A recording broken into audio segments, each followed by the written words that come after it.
Драматично паѓа нивото на водата во Преспанското езеро, а најголем пат на водостојот е регистриран деновиве. Езерото на места е повлечено од 20 до 40 метри, дел од плажите се во кал и тиња, дел ги голта трската и бујната вегетација. И понтонското пристаниште во Претор е целосно на суво.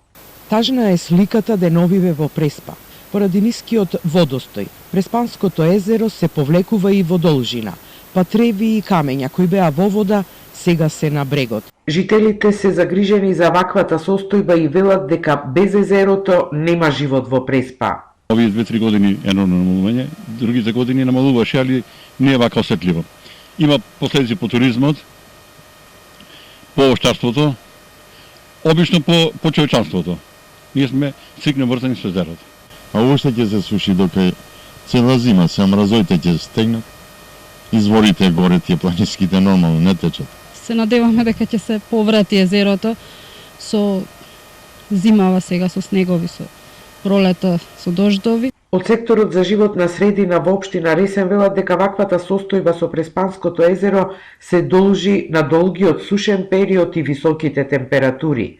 Нивото на водата се намалува континуирано 20 години, а алармантно опаѓа во последните 3 години. Најголем пад на нивото на водостојот го има во моментот каде што изнесува некаде околу минус 250 до 260 сантиметар во висина, значи под нормалното ниво на водостојот.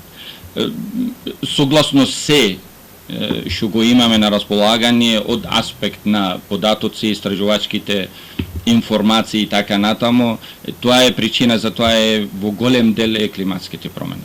Од општина Ресен велат дека досега за заштита на езерото и сливното подрачје се вложени 15 милиони долари, домашни и пари од странски донатори. Се разгледува можноста за организирање донаторска конференција за меѓугранично одржливо управување со водите на Преспанското езеро и конкретни мерки за адаптација кон климатските промени.